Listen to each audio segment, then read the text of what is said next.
መዘግየት ከህይወታችን ላይ የሚያጎላቸው ነገሮች አሉ። በህይወታችሁ ፍጻሜ የሚቆጫችሁ ነገር ምን ነው ታውቃላችሁ? ጀምራችሁ ፌል ያደረጋችሁ ነገር አለ። መጀመር ያለባችሁ መጀመር ያልቻላችሁ ጉዳይ። ስለ መዘግየት መነጋገርና መጸለይ ያለብን ምክንያቱ መዘግየት የሚያመጣ ውጤት ስላለ ነው። በመዘግየት የሚበላሽ ነገር አለ። በመዘግየት የሚፈርስ ነገር አለ። በመዘግየት ኤክስፓየር የሚያደርግ ነገር አለ። ጣዕም የነበረው ጣዕም አልባ ይሆናል። ውበት የነበረው ውበት አልባ ይሆናል። ሁሉ ነገር ወዳጆች በጊዜ ውስጥ የሚደረግ ነው እንደምታውቁት ማለት ነው። እግዚአብሔር እንኳን ከጊዜ ውጪ የሆነ እግዚአብሔር፣ ጊዜ የማይገዛው እግዚአብሔር ግን ጊዜ በሚገዛው ዓለም ውስጥ ሲገባ መጽሐፍ ሲናገር ጊዜው በደረሰ ጊዜ እግዚአብሔርም ከሴት የተወለደውን ከሕግም በታች የተወለደው ልጁን ላከው ይላል። ምን ጊዜው ሲደርስ አያችሁ። እግዚአብሔር እንኳን ጊዜ በሚገዛት ዓለም ውስጥ ዓላማውን ለማስፈጸም ሲፈልግ በጊዜ ቀመር ውስጥ ይገባል ማለት ነው። ጊዜ የማይገዛው እግዚአብሔር፣ የጊዜ ባለቤት፣ የጊዜ ፈጣሪ እግዚአብሔር ግን ጊዜ በሚገዛው ዓለም ውስጥ ዓላማውንና ፈቃዱን ለመፈጸም ሲፈልግ በጊዜ ቀመርና ስሌት ውስጥ ይገባል ማለት ነው። እና ስለዚህ ለምንድነው ስለ መዘግየት መነጋገርና በመዘግየት ጉዳይ ላይ መጸለይ ያለብን ካላችሁ፣ መዘግየት የሚያመጣ ውጤት አለ። መጽሐፍ ቅዱስ ሲናገር እግዚአብሔር ይላል ነገርን ሁሉ በጊዜው ውብ አድርጎ ሰራው ይላል። ነገርን ሁሉ ምን አድርጎ? ውብ አድርጎ ሰራው። እግዚአብሔር ነገርን ሁሉ በጊዜው ውብ አድርጎ ሰራው። ስለዚህ ጊዜ የሚለውን ነገር ብታወጡ አብሮ የሚወጣው ውበት ነው የሚወጣው። ነገር እኮ ሊሰራ ይችላል። ስለዚህ ጊዜ ከወጣ እግዚአብሔር ሰራው ነው የሚሆነው። በጊዜው ጊዜ ከወጣ ውበት ይወጣል። አያችሁ፣ እግዚአብሔር በህይወታችሁ ላይ ሊያረግ የሚፈልገውን፣ ሊደረግ የሚፈልገውን፣ ሊፈጽም የሚፈልገውን ነገር ከጊዜ ውጪ ቢሆን፣ ከዘገየ በኋላ ቢሆን፣ ከረፈደ በኋላ ቢሆን ውበት ይወጣል ማለት ነው። ከውበት ውጪ ይሆናል፣ ከመልክ ውጪ ይሆናል፣ ከቅርጽ ውጪ ይሆናል። እና ዛሬ መነጋገር ያስፈለገበት ስለ መዘግየት፣ በመዘግየት የሚበላሽ፣ በመዘግየት የሚጠፋ፣ በመዘግየት የምንከስረው ነገር ስላለ ነው። መዘግየት ከህይወታችን ላይ የሚያጎላቸው ነገሮች አሉ። ዛሬ ቢያንስ 3 ነገሮችን እንነጋገራለን። ምንድነው የሚያዘገየው? በአማኞች ህይወት፣ በክርስቲያኖች ህይወት መዘግየት እንዲኖር የሚያደርጉ 3 ነገሮችን ተነጋግረን በእነዛ 3 ጉዳዮች ላይ በኃይል ጸልየን ነው የዛሬውን ጊዜ የምንጨርሰው። ባነበብኩላችሁ የመጽሐፍ ቅዱስ ክፍል ላይ እንደምታውቁት እግዚአብሔር አምላክ የሰዶምና የገሞራ ኃጢአት ወደፊቴ ወጣቻል። ወደፊቴ ወጣ፣ ጽዋቸውም ሞላል። በአመጽ ላይ አመጽ፣ በኃጢአት ላይ ኃጢአት በደረቡ ጊዜ እግዚአብሔር ዝም ሲል እንደሌለ፣ እግዚአብሔር ሲታገስ እንደማያይ ሲቆጥሩ መላእክቶቹን ላከ። ታስታውሱ ከሆነ መጀመሪያ እነዚህ ወደ ሎጥ ቤት የገቡ ሰዶምና ገሞራ ከተማ ሎጥ ቤት የገቡ ሰዎች አስቀድመው የመጡት ወደ አብርሃም ቤት ነው። አብርሃም ጋር መጡ፣ በሉ፣ ጠጡ። እንደምታውቁት አብርሃምና እግዚአብሔር ወዳጆች ናቸው። ሊሸኘውም ወጣ ይላል። አብርሃም ሊሸኛቸው ወጣ። አበላቸው፣ አጠጣቸው፣ ተንከባከባቸው፣ የሚፈልጉትን ነገር አቀረበላቸው። ከዛ የምንሄድበት ስፍራ አለ፣ በዛም ደግሞ ጥፋት እንድናደርግ እግዚአብሔር ልኮናል አሉ። ወዴት? ወደ ሰዶምና ገሞራ። ታስታውሱ ከሆነ አብርሃም በተራራ ላይ ቆሞ ስለ ሰዶምና ስለ ገሞራ ለሎጥ ሲል ማለት ጀመረ። እግዚአብሔር ሆይ እንዴት ታደርጋለህ? እንደዚህ እንዴት ታጠፋለህ ከተማውን በሙሉ? ቢያንስ በዚህ ከተማ ይሄን በሚያክል ከተማ 50 ሰው እንኳን ጻድቃን ብታገኝ፣ አንተን የሚፈልጉ ብታገኝ አትምርም? እምራለሁ፣ ይቅርታ አደርጋለሁ። ወዳጆች፣ እግዚአብሔር ስለ 50 ሰው የሚመለስ አምላክ ነው። ስለ 50 ሰው ማለት ነው። እሺ አልሆን አለው። 50 ሰውም የለም ማለት እግዚአብሔር። እሺ 45 አለ። 45ም የለም። አብርሃም በቃ አሁንም ክርክሩን ቀጠለ። እባክህ አትፍረድብኝ፣ እንደ ወዳጅነታችን ይዣለሁ። 40 ሳለው 40ም ጻድቃን የሉም ማለት። 35 የለም፣ 30 የለም። ከዛ በኋላ አብርሃም 5 መቀነስ ከበደውና 10 መቀነስ ጀመረ። 10 ቀንሶ ከ30 ማለት ነው። የለም 10 የለም። ወይ አፍ የለኝም በቃ ከዚህ በኋላ ቢኖር ምራቸው ነበር፣ ቢኖር ይቅርታ አደርግላቸው ነበር፣ ቢኖር ቸርነቴን በእነሱ ላይ አበዛ ነበር። ግን እኔን የሚፈልግ የለም። ከተማዋ በሙሉ በአመጽና በኃጢአት የተሞላች የተጥለቀለቀች ነች አለ። በጣም ይገርማቸዋል። ከዛ በኋላ እንደምታውቁ ታሪኩን መላእክቶች ወደ ሰዶምና ገሞራ ገቡ።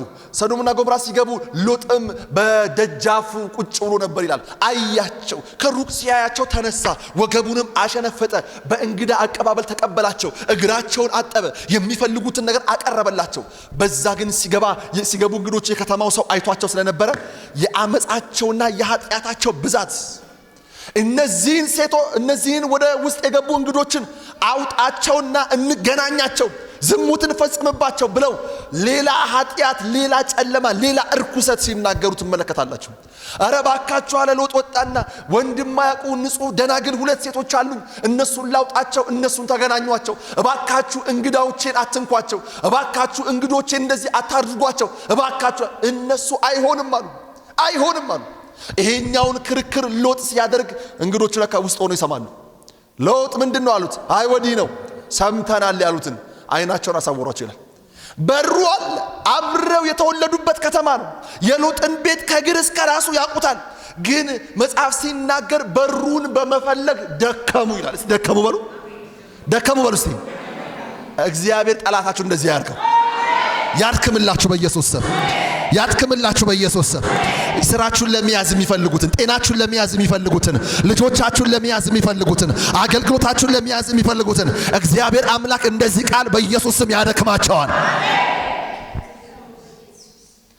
በሚያቁት ቤት ጓዳ ጎድጓዳውን መውጫ መግቢያውን በሚያቁት ቤት አይኖቻቸው ስለተያዘና ስለታሰረ መግባት አልቻሉም። ተያዘ አይናቸው ይፈልጋሉ ያለባቸዋል ይደክማቸዋል። ከዛ በዚህ መካከል ሁለቱ የመጡ ሶስት እንግዶች ነገሩት ለሎጥ በል እንግዲህ ነገ ከተማውን ስለምናጠፋ የእግዚአብሔር ጽዋ በዚች ከተማ ላይ ስለሞላ እቺ ከተማ መቃጠልና በእሳት መንደድ መጋየት ስላለባት ዘመዶችህን የሚሰሙን ሁሉ ንገራቸውና ነገ ተዘጋጁ ለሊት ሁሉ የዝግጅት ጊዜውን ነገ ታመልጣላችሁ ብለው ነገሯቸው።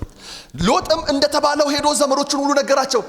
እባካችሁ እግዚአብሔር መላእክቶችን ሁሉ ልኮ ወደኔ እንደዚህ ብሎ ነበረ ነገ ይጠፋልች ከተማ ነገ ታልቃልች ማን ነገር ሁሉ በስርዓት እየተከናወነ ይሄው ወተን እየገባን ይሄው ነግደን እየተመለስን ይሄው ወተን ገዝተን እየመጣን የምን ጥፋት ነው የምትለው የሚያሾፍ መሰላችሁ ይላል።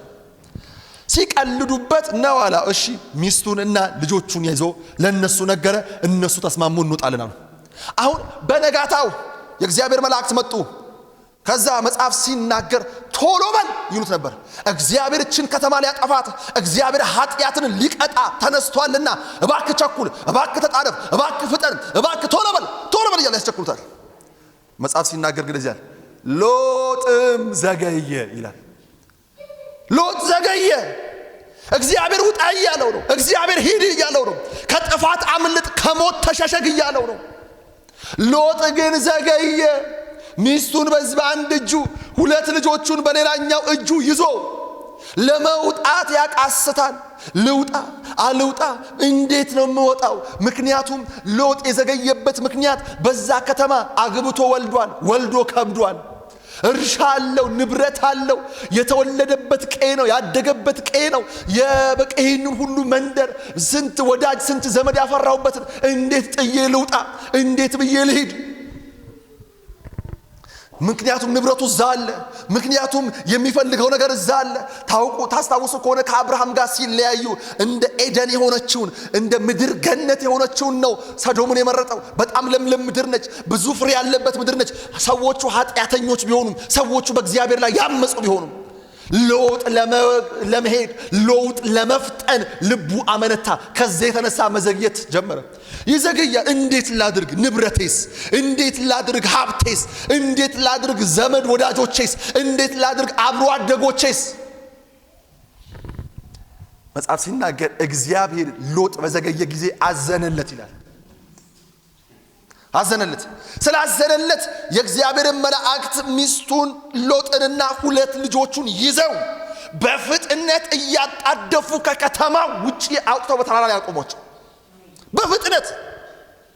ሎጥ ግን ለምን የዘገየው? ሎጥ የዘገየበት ምክንያት በራሱ ጉዳይ ነው።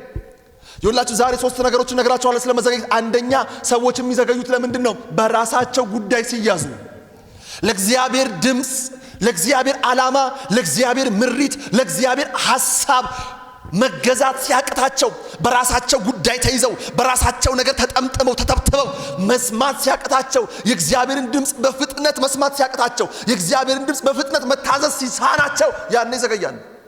የአንዳንድ ሰዎች የመዘግየት ምክንያት ሰይጣን ብቻ አይደለም። የአንዳንድ ሰዎች ከተባለላቸው በታች የመኖር እግዚአብሔር ካየላቸው የክብር ከፍታ ዝቅ ብለው እንዲኖሩ የተገደዱበት ምክንያት እግዚአብሔር ለንስርነት ከደመናው በላይ ከነፋሱ በላይ እንዲበሩ ተጠርተው ግን እንደ ዶሮ ጥሬ እየለቀሙ የሚኖሩበት ምክንያት ምንድነው ከተባለ አንደኛ የእግዚአብሔርን ድምፅ በፍጥነት አለመታዘዝ በግል ምክንያት ነው። በግል ምክንያት ነው።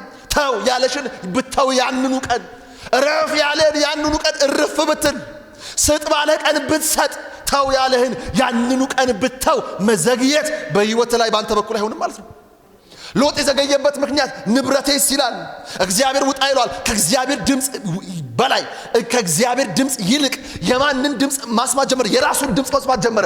ንብረቴ እዚህ ነው ያለው፣ ዘመዶቼ እዚህ ናቸው ያሉት፣ ጓደኞቼ እዚህ ናቸው ያሉት፣ አብሮ አደጎቼ እዚህ ናቸው ያሉት፣ እንዴት ብዬ እወጣለሁ ብሎ መዘግየት ቻለ። ወዳጆች እግዚአብሔር ባያራለት ኖሮ የሰዶምና ለገሞራ የመጣው የኃጢአት በትር እሱም ቤት ይገባ ነበር። እግዚአብሔር ባያራለት ኖሮ ምንድነው እንዲዘገይ ያደረገው? የራሱ ምኞት፣ የራሱ ፍላጎት፣ የራሱ ምርጫ።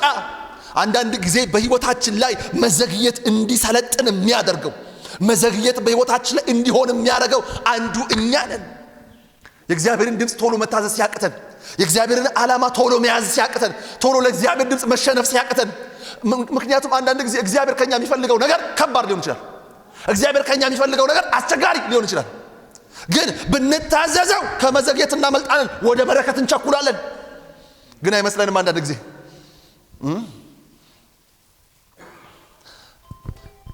እኔ ከዚህ በፊት ለትምህርት በሐረር ነው የተማርኩትና በሄድኩበት ጊዜ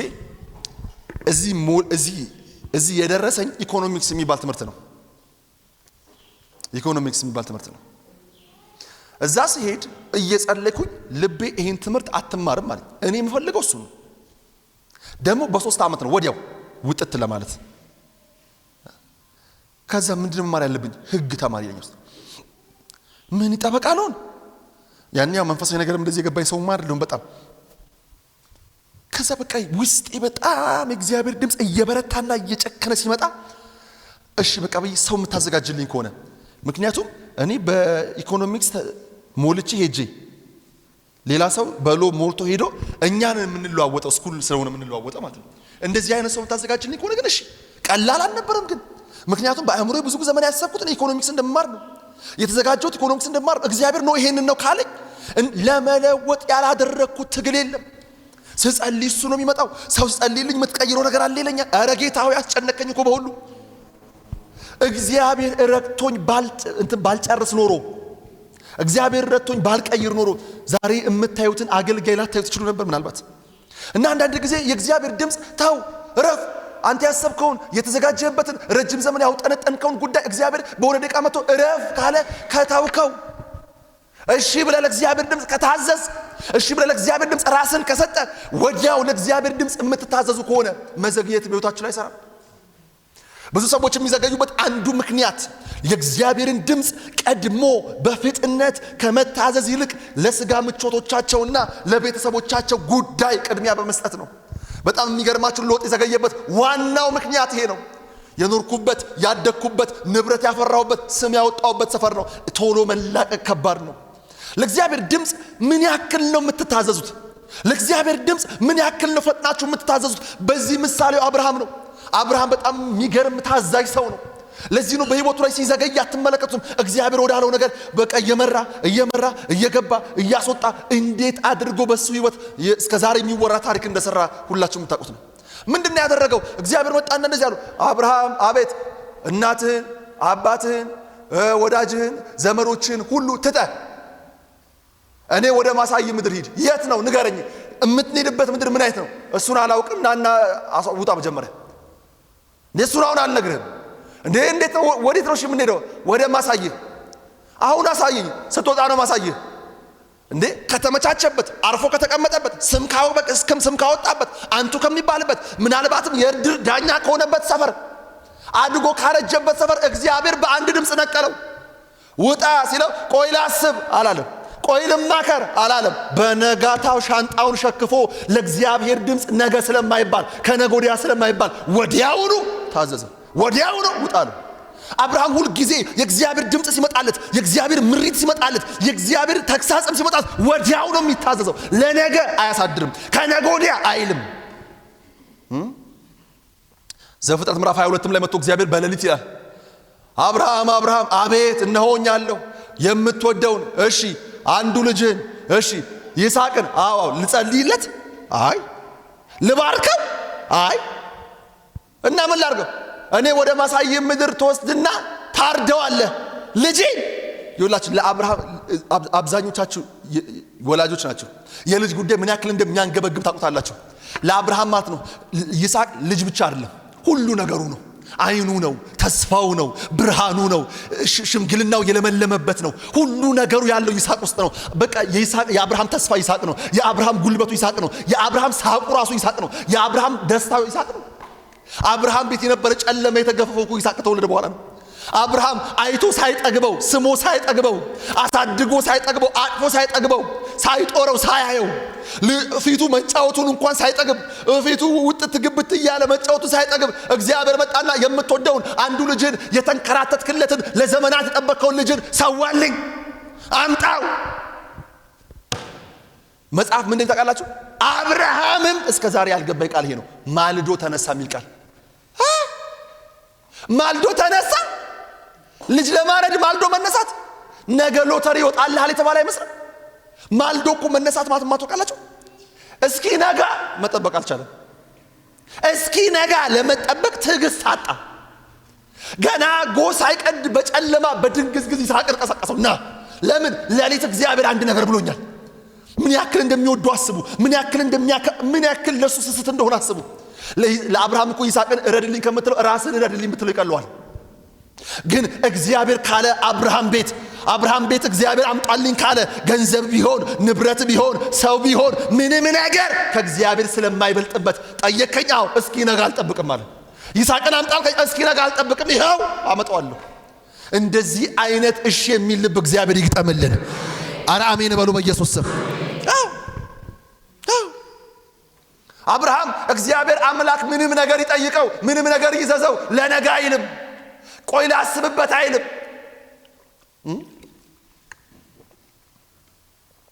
አንድ ልጅ ረድልኝ ሲባል ቆይ ሳምንት ልጸልይበት ቢል ራሱ ጻድቅ ነው ከወረ በኋላ እግዚአብሔር ትንሽ ልትገበው ልጄን ቢል ራሱ ጽድቅ ነው አላለም አልነጋለው የእግዚአብሔርን ሐሳብ እስኪፈጽም ድረስ እግዚአብሔር ያለውን እስኪተገብር ድረስ አልነጋለው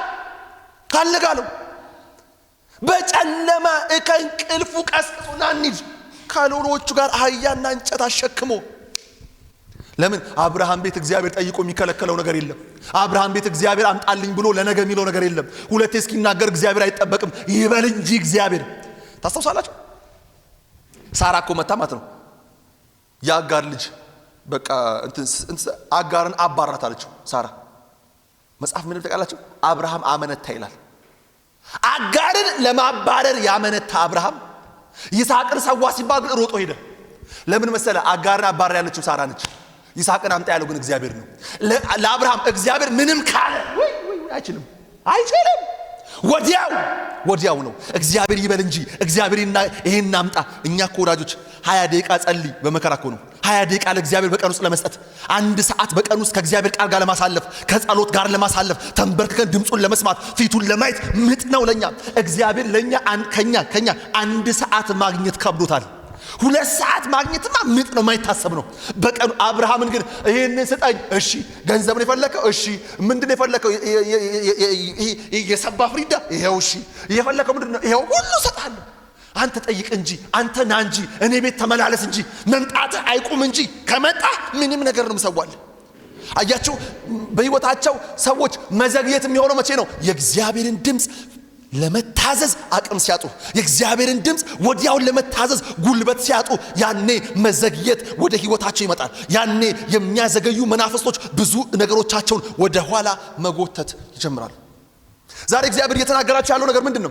ምን ያክል ነው የእግዚአብሔርን ድምጽ ቶሎ የምትታዘዙት ምን ያክል ነው እግዚአብሔር ላላችሁ ነገር ወዲያው ስብር የምትሉት ምን ያክል ነው እግዚአብሔር ይቅር ባይ እሷን ይቅር ከመል ሲሆን ልግባ ምን ልኳለን እዚህ ማለት አታኖረኝ አላኖራት ምንል ልኩን ነው ማሳየው። ምንን አለን እኮ እዚህ ማለት ይቅር በይ ስንት ጊዜ ተነግሮሻል? ስንት ጊዜ እግዚአብሔር አብሩቷል?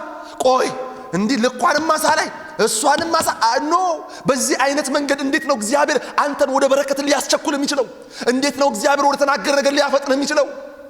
ሎጥ የእግዚአብሔርን ድምፅ ከመታዘዝ ይልቅ በተወለደበትና ባደገበት ሰፈር የነበረውን የህይወት ትስስር መበጠስ ከበደው። የዘገየበት ምክንያት እሱ ነው።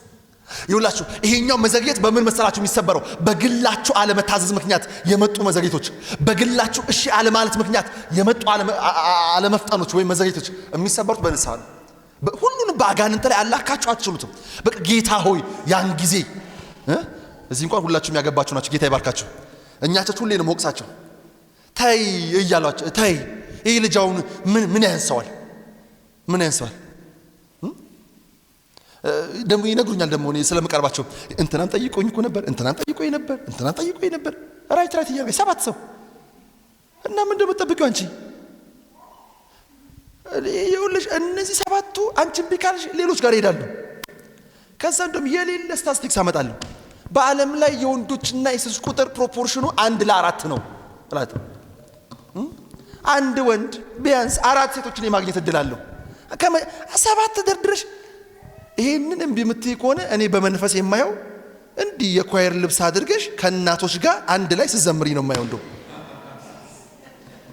ታገቢያለሽ ክብር አይደለም። አሁን በቃ 7 ሰው እኮ ነው የጠየቀኝ። እየዘገየሽ ነው። ከዛ አሁን ከስንት ዓመት በኋላ ካልጸለይክን የለም ያኔ ሳማክርሽ መችሽ ያልሽ። አሁን አንዳንድ ጊዜ በጊዜው የእግዚአብሔርን ድምፅ መታዘዝ ይጠበቅባችሁ።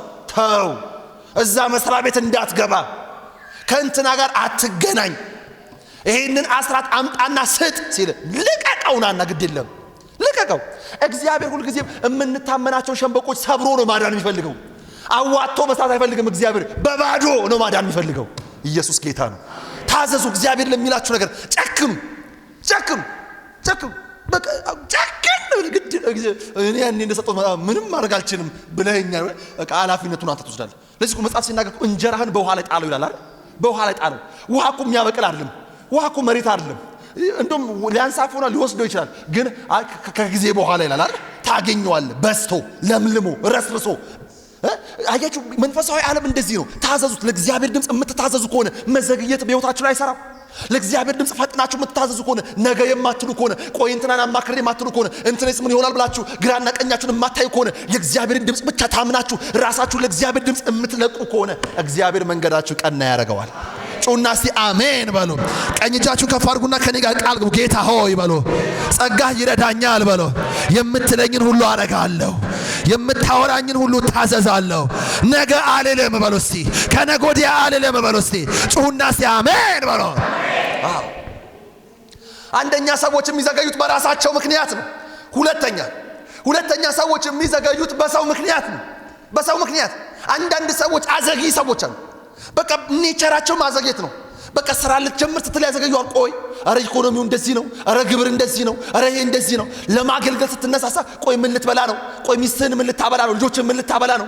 አገር ለመቀየር ስትነሳ እግዚአብሔር ወዳለህ ነገር ለመፍጠን እግሮች መንቀሳቀስ ሲጀምሩ ሐሳብ የሚሰጡ ልብህን የሚያርዱ ወደ ኋላ የሚጎትቱ ምናልባትም አንዳንዶች ለጊዜው የሚሆን ጥቅም እየሰጡ ለጊዜው የሚሆን ነገር እያቀረቡልህ ከትልቁ ነገር የሚያጎሉ ሰዎች አሉ። እግዚአብሔር ካየልህ የህይወት ከፍታና ሙላት ወደ ኋላ የሚያስቀሩ ሰዎች አሉ። አንድ ቸርች ላገለግል ሄጄ እንዴት ቤተክርስቲያኗ እንደተመሰረተች እየነገረኝ በጣም ነው የገረመኝ። እና እኔ ወደ ሶዶ አካባቢ ነበርኩኝ አለኝ። ነቃሌት ውስጥ ነበር አገለግል የነበረው። እና ከነሱ መካከል ከመሪዎቹ አንዱ እንትን ነው ደና ኢኮኖሚ ያለው ማለት ነው። እና ሌላ ቸርች እየወጣ ለማገልገል ሲል አታገልግል እዚሁን ይሏል። አረ በሁለት ወር አንዴ ኖ አታገለግልም እዚሁን ይላል። እንዲህ ሄጄ እኮ ቢያንስ ቤተሰቦቼን እንትላለሁ፣ በማገኘው ነገር ቤተሰቦቼን ጠቅማለሁ፣ ልጆቼን ጠቅማለሁ። ለሱ ደግሞ እኔ 50 ብር ሰጣለሁ እያለ 50 ብር ይሰጠኛል አለ። 50 ብር በየወሩ ይጨምርልኛል። 50 ብር ይሰጠኛል ከደሞዝ ውጪ እንዳትሄድ እያለ 50 ብር። አንድ ቀን እየጸለይኩ ጌታ ሆይ የያዘኝ ነገር ምንድነው ስል 50 ብሩ አንድ እየተሽከረከረች አዩዋታል። የምሬን እኮ ነው የምላችሁ። በ50 ብር እኔ እግዚአብሔር ለሀገር ጠርቶኝ እኔ እግዚአብሔር አስንትተው ከዛ አንድ ቀን የሚከተለው ወር ደርሶ 50 ብሩን ይጣቀው ሊያውቃ አልፈልግም በጌታ በኢየሱስ ምን 50 ብር መልስልኝ ወደ ኪሱ መልሶ ምን ሆነ ነው በቃ ጌታ ይሄን 50 ብር እንዳትቀበል ብሎኛል ዛሬ ወጥቼ ያገለግላለሁ አንዳንዶቻችን እኮ እንደዚህ ነው ይዘገየ ነው የተወሰነ ጥቅም እየሰጡን የራስን እንዳትከፍት አንተ እዚህ መስሪያ ቤቱ በጣም ቆንጆ ባህሪ ነው ያለ ቆንጆ ባህሪ ነው ያለ እሱ ስንት ሚሊዮን ያፍሳል አንተ በእንትን እንደዚህ ነው የሚሰሩ አንዳንድ ሰዎች አሉ የሚያዘገዩ ኋላ እየተከተሉ ሐሳብ ስታመጣ ነው የሐሳብ አይሆንም ይላል ልብ ሲቆርጥ ልብን ወደ ኋላ ይመልሱታል ለመዋጋት ልብ ሲጨክን አይ ተመለስ ግድለም ይላል በዚህ ልሜ የሆነ ነገር ብትሆንስ ይላል በዚህ ልሜ ፌል ብታረግስ አንድ ነገር ነገራችሁ ሰሞኑን ቤተክርስቲያን እያስተማርኳችሁ ነበር ይውላችሁ በህይወታችሁ ፍጻሜ የሚቆጫችሁ ነገር ምን ነው ታውቃላችሁ ጀምራችሁ ፌል ያደረጋችሁ ነገር አይደለም መጀመር ያለባችሁ መጀመር ያልቻላችሁት ጉዳይ ነው ልጆችንና የልጅ ልጆችን ሰብስበህ አሁን ለሚኖሩበት ኑሮ ተጠያቂ እንደምትሆን ያን የሚሰማ ያኔ ምን አለ ልጅ በነበርኩ ጊዜ ወጣት በነበርኩ ጊዜ ጎልማሳ በነበርኩ ጊዜ አንዳንዱ ነገር ራሴን ጥዬ መነቅሳት ስችል ሰዎችን ሳማክር አንዳንድ ነገር ይሁን በዚህ ገባ በዚህ ወጣ ስባል ልቤ ተከፋፍሎ ያልጀመራችኋቸው ነገሮች ናቸው የሚያናዷችሁ እንጂ ፌል ያደርጉ ነገሮች አይደሉም ፌል ያደርጉ ነገሮች በቃ ሞከራችሁ ፌል አደረገ አልተሳካም በቃ አለፈ ሌላ ነገር ዛሬ ይውላችሁ ወኔ ውስጣችሁ ልከታር ላይ የመጣሁት በእግዚአብሔር መንፈስ እግዚአብሔር ያላችሁ ነገር ላይ እግዚአብሔር ያላችሁ ቦታ ላይ እንድትደርሱ ዛሬ ኃይል ይጨመርላችኋል ጩና ሲ አሜን በሉ ኃይል ይጨመርላችኋል አቅም ይጨመርላችኋል መለኮታዊ ሞገስ ይጨመርላችኋል ቻካታራዶስ ይውላችሁ አንድ ሰው ያዘገየውን ሰው ላሳያችሁ ከመጽሐፍ ቅዱስ ይሄ ታሪክ ይውላችሁ ባጭሩ ምን መሰላችሁ በእስራኤል ዘንድ ንጉስ ባልነበረበት በመሳፍንት ዘመን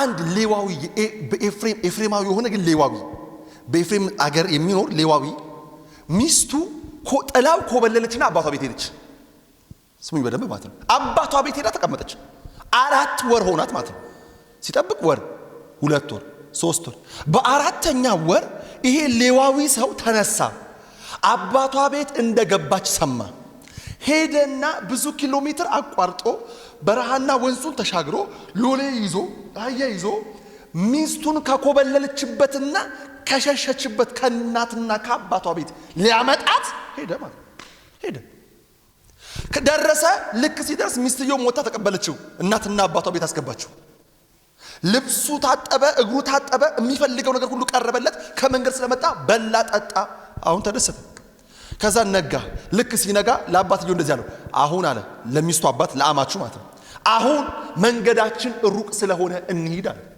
አይሆንም እዚህ ተቀመጥ ምግብም ብላ ጠጣ ሰውነትንም ረፍት አድርግ አረ እንሂድ የግድ አለው ይላል አትሄድም እያስፈራራኩ አይደለም ብላ እያለ አትሄድም ጾማ ያለ አትሄድም አንድ ቀን ዝም አለ በነጋታው በሶስተኛው ቀን ተነሳ ልብሶቹንም ማዘጋጀ ሎሎቹንም ማዘጋጀ ሚስቱንም ማስነሳና ጉዞ ለመስ ጀምር አባትየው አይሆንም ማለት ዛሬም ምስቲ ከኛ ጋር እረፍ አንተን ካየንህ እኮ ቆይተናል ለመጀመሪያ ጊዜ ኮሮኛ ቤት የመጣው ምግብህን ብላ ልብስህንም ልበስ ጽድት በል ሰውነትም እረፍት ይሁንለት ከኛ ጋር አሳልፍ አራተኛ ቀን አስቀምጥ አልገባም እያዘገየው ነው በመጨረሻ በአምስተኛው ቀን ሌዋዊው ሊሄድ ተነሳለ አሁንም አባትየው መጣ እባክህን ተቀበል ለምን ቀኑ ሊመሽ ነው ምሽት ላይ ጀመርክ ጉዞ ስለዚህ ይሄ መጥፎ ነው መንገድ ላይ የሚደርስ ባይታወቅም አይሆንም አልቆረጠ ተነስቶ ወጣ ፋይናሊ ምን ተቃላችሁ ሄደ በሄደ ጊዜ በጣም መሸበት ይላል በመሸ ጊዜ በቅርብ በነበረ ከተማ በር ላይ ተቀመጠ ይላል በሰውየውም ቁጥር 10 ላይ ሰውየውም ግን በዚያ ላይ ለማደር አልፈቀደም ተነስቶም ሄደ ኢየሩሳሌም ወደ ተባለች ወደ ኢያቡስ ፊት ለፊት ደረሰ ከርሱም ጋር 2 የጫኑ አህዮች ነበሩ ቁባቱም ከርሱ ጋር ነበረች ወደ ኢያቡስም በደረሱ ጊዜ መሸባቸው ኢያቡስ የሚባል ሰፈር ሲደርሱ ከተማ ሲደርሱ መሸባቸው ባልሆነ ሰዓት ጉዞ ጀመረ በትክክለኛው ሰዓት መጓዝ ሲችል እንቢ ብሎ ያንተ ምግብ ይቅርብኝ እንክብካቤም ይቅርብኝ እኔ ሚስቴን ፈልጌ ነበር የመጣሁት ስለሰጠኝ አመሰግናለሁ ብሎ እጁን ስሞ እንደሚሄድ በማይሆን ሰዓት ጉዞ ጀመረ መሸበት ኢያቡስ የሚባል ከተማ ላይ ቁጭ ብሎ ሳለ አንድ ሰው ከእርሻ ቦታ ሲመጣየው እንዴ ምን ሆነ ነው መመሪት የተቀመጥኳል እኔ ከኤፍሬም ሀገር የመጣሁኝ ሰው ነኝ ሚስቴ ወደ አባቷ ኮብላብኝ ነበር ይሄው ይዣት መጥቼ ነው ከዛ በኋላ ከመሸ ጉዞ ጀመርኩኝ ይሄው እንደዚህ ምሽት ሆነብኝ ችግር የለውም እኔ ቤት ታድራለህ አለው ወደ ቤቱ ይዞት ከገባ በገባ ጊዜ የከተማው ሰው ሁሉ ተሰበሰበ ይላል ስሙ በደም የመጣውን መዘዝ ተመልከቱ። የከተማ ሰው ሁሉ ተሰበሰበ። ልጅህን አሁን የገቡትን እንግዶ ሴት አውጣልን አሉት። የሰውየው ደግሞ የቤቱ ባለቤት ቅድም ግቡ ያላቸው ኧረ እባካችሁ እኔም እኮ ንጹህ ሴት ልጆች አሉኝ እነሱ እንደፈለጋችሁ ድፈሯቸው፣ ይሄ ግን እንግዳ ነው፣ እንግዳ እንዴት አስቀይማለሁ፣ እባካችሁ ለምናቸው። በኃይል በግድ ሰብረው ሴትየዋን አወጧት ይላል። ሴትየዋን አውጥተው ሌሊቱን ሙሉ ተዳሯት፣ ሞተች። ባልነጋለት ከዛ በሩን ከፈተ። ሚስቱን ተነሺ ይላታል። ክፍሉን ሙሉ ሳነቡት ተነሺ ሰዓቱ ደርሷል አሁን እንሂድ አላት። ቢቀሰቅሳት አትሰማም። በመጨረሻ እንደሞተች አወቀ። በህይወት ይዟት የሚመጣውን ሚስቱን ሬሳዋን ይዞ አስክሬኗን ይዞ ወደ ኤፍሬም ምድር ሄደ። ተመልከቱ፣ ተስሙኝ። ኤፍሬም ምድር ሄደና ሰውነቷን ቆራርጦ ለሁሉም የእስራኤል ነገሮች ላከላቸውና እንደዚህ አለ። እንደዚህ አደረጉኝ፣ ቢናማውያን እንደዚህ አደረጉኝ፣ ሚስቴን ደፈሯት፣ ገደሏትም ነው። የእስራኤል ነገድ በሙሉ የቢንያምን ነገድ ለመጨፍጨፍ ወጣ። ከዛ መጽሐፍ ሲናገር ማለት ነው የቢንያም ነገድ ጥቂት እስኪቀሩ ድረስ እንጂ ዘሩ ሁሉ ሊያልቅ ነበር። እስራኤል በሙሉ ቢንያማውያን እንጨፈጨፋቸው። አስቡ፣ በመዘግየት ምክንያት የመጣውን ውጤት። አንደኛ ሚስቱን አጣ፣ ሁለተኛ የዘር ማጥፋት ወንጀል ተፈጸመ። አያችሁ፣ በጊዜ ወጥቶ ቢሆን ኖሮ አይ አልፈልግም፣ አትጎትጉተኝ፣ እዚህ መቀመጥ የለብኝም፣ እዚህ የሚበቃኝን ያክል ጊዜ ተቀምጫለሁ፣ የነበረውን ጸብ በእርቅ ፈትቻለሁ፣ ካንተ ጋርም ያለኝ ነገር አስተካክያለሁ፣ ከዚህ በኋላ እዚህ የምቀርበት ምንም ምክንያት የለኝም ብሎ በማለዳ የመጀመሪያ ያሰበበት ቀን ወጥቶ ቢሆን ኖሮ ባይዘገይ ኖሮ ይሄ ሁሉ መዘዝ፣ ይሄ ሁሉ ኪሳራ፣ ይሄ ሁሉ ሞት፣ ይሄ ሁሉ ሐዘን በከተማው በሱም ቤት ውስጥ አይሆንም ነበር። አንዳንድ ጊዜ ማን ነው የሚያዘገየው? እናት አባት ያዘገያል። ልጄ እያድቦለቦሉ በቃ አንተ እንዴት ብለህ ትወጣለህ ከቤት? እንዴት ብለህ በቃ አቅም እንዳይኖር ሰዎች ያደርጉሃል። በዘመድ ሊሆን ይችላል። እኔ ዛሬ አላቀላችሁ፣ ማንም ያዘገያችሁ እጅ ግን ይሰበራል በኢየሱስ ስም። ለቋችሁ ይሄዳል፣ ለቋችሁ ይሄዳል። ጮና ሲያሜን ባሉኛ። ሰው አዘገየው፣ ሰው ነው ያዘገየ። ይህን ሰውዬ ሚስቱንም ላያተርፍ ያ ሁሉ ዋጋ ከፍሎ የቢንያም ነገዶች እንደዛ ደማቸው ፈሰሰ። የደፈሩት እነሱ ስለነበሩ ማለት ነው። ይሁላችሁ አያችሁ፣ አንዳንድ ጊዜ መዘግየት የሚያመጣው መዘዝ ብዙ ነው። በእግዚአብሔር ጊዜ አለ መንቀሳቀስ የሚያመጣው መዘዝ ብዙ ነው። ከእግዚአብሔር ፕሮግራም ጋር አብሮ አለ መሄድ የሚያመጣው ኪሳራ ብዙ ነው። እጅ በማስጫን ብቻ የምትፋታው ጉዳይ አይደለም። እጅ በማስጫን ብቻ የምታስተካክለው ነገር አይደለም። ዛሬ ነቅታችሁ ያዘገያችሁን ነገር ምርር ባለ ሁኔታ ጸልያችሁ ካላስለቀቃችሁ በስተቀር 50 ብር እየበላ መኖር ትፈልጋል? ከአቅም በታች ሆነ፣ ከጉልበት በታች ሆነ፣ ከጸጋ በታች ሆነ። አንዳንዶቻችሁ እኮ አይምሯችሁ በጣም ብዙ ማሰብ ይችላል፣ ብዙ መስራት ይችላል፣ ብዙ መሮጥ ይችላል። ግን አእምሯችሁን ያዘገየ፣ ልባችሁን ያዘገየ ነገር አለ። እግዚአብሔር ዛሬ ይነቅለዋል። ጩና እንደዚህ ባሉት ልቀቀኝ ባሉት ልቀቀኝ በኢየሱስ ስም ታካታራሎስ ልቀቀኝ። አቅም እያላችሁ፣ ጉልበት እያላችሁ፣ ጸጋ እያላችሁ ማገልገል የምትችሉበት አቅም፣ መነገድ የምትችሉበት አቅም፣ መብዛት የምትችሉበት አቅም፣ አገር ማስተዳደር የሚችል አቅም ይዘህ አንተ ራሱ ጥገኛ የሆንክበት ህይወት ዛሬ እግዚአብሔር አምላክ ለዘላለም ይሰብረዋል። ከህይወታችሁ ላይ ይሰብረዋል። ከልጆቻችሁ ላይ ይሰብረዋል። ከትዳራችሁ ላይ ይሰብረዋል። ከቤታችሁ ላይ ይሰብረዋል። ማርዳኖ ሳካታ ያቦስ ሶስተኛ የሚያዘገየው ማለት ነው። ሶስተኛ የሚያዘገየው አጅሪው መጽሐፍ ነው የሚለው። ጳውሎስ ለተሰሎንቄ እንደዚህ አለ፣ ወደ እናንተ ልንመጣ ፈልገናል። መፈለግ አለ፣ ምኞቱ አለ፣ የሚሰራ እግርም አለ፣ የሚሰራ አእምሮም እጅም አለ። ግን አለ ሰይጣን አለ ከአንድም 2 ጊዜ አዘገየኛል። አንተ ጳውሎስን ነው ያዘገየው። በጨርቁ አጋንንት የሚያስወጣውን ጳውሎስን፣ ከአዲስ ኪዳን 27 ደብዳቤ 14ቱን ያዋጣውን ጳውሎስን፣ የሞተ ያስነሳ እውር ያበራውን ጳውሎስን፣ ያንን የሚያክል የእግዚአብሔር ክብርና ኃይል በሰውነቱ የተገለጠውን ጳውሎስን ማዘግየት ከቻለማ አንዳንዶቻችን ላይ እድል ያገኛል። ነቀተ ካልተቃወምከው፣ ነቀተ ከህይወት ላይ ካላባረርከው፣ ከልጆች ላይ ካላባረርከው፣ ከትዳር አጋር ላይ ካላባረርከው፣ ከቤት ላይ ካላባረርከው፣ ጳውሎስ እንደዚህ አለ፣ ወደ እናንተ ልንመጣ አሰብናል። አንዴ አይደለም 2 ጊዜ ግን ዲያብሎስ ምን አለን? አዘገየን አለ። ያዘገየን ትራንስፖርት ማጣት አይደለም። ያዘገየን እናንተ ጋር የመምጣት ሐሳቤ ቀይሬ አይደለም። ያዘገየን ሌላ የመንግስት ችግር ኖሮ አይደለም። ያዘገየን ዲያብሎስ ነው አለ። ሌላ ማንንም አይደለም አለ። እናንተ ጋር ስንመጣ እንድንዘገይ ምክንያቱ እናንተ ጋር እንዳንመጣ የመዘግየታችን ምክንያት እናንተ ጋር እንዳንመጣ እናንተ ጋር እንዳንደርስ መተን እግዚአብሔር ጸጋ እንዳናካፍላችሁ የመዘግየታችን ዋነኛ ምክንያት ሰይጣን ነው አለ። ሶስተኛው ሰዎችን የሚያዘገየው አማኞችን የሚያዘገየው ሰይጣን ነው። ዛሬ እግዚአብሔር አምላክ ይህንን እያወራችሁ ያለው አይኖቻችሁ ተከፍቶ ያዘገዩአችሁን ኃይሎች እየለቀማችሁ በስሙ ስልጣን እንድትሰብሩ ነው። ይላችሁ እዚህ ቦታ ላይ ያለ የግሪክ ቃል አለ አዘገየን የሚለው ምን ታውቃላችሁ? ልክ በጦር ሜዳ ላይ ውጊያ ሲከናወን የጠላት ወገን የጠላት ቡድን ወይም የጠላት ሰራዊት እያሸነፈ እየገረሰሰ እየደረመሰ ሲመጣ ምን ታረጋለ መሰለ? ማዘግየት የሚለው በዛን ጊዜ ምንድነው የሚያደርጉት?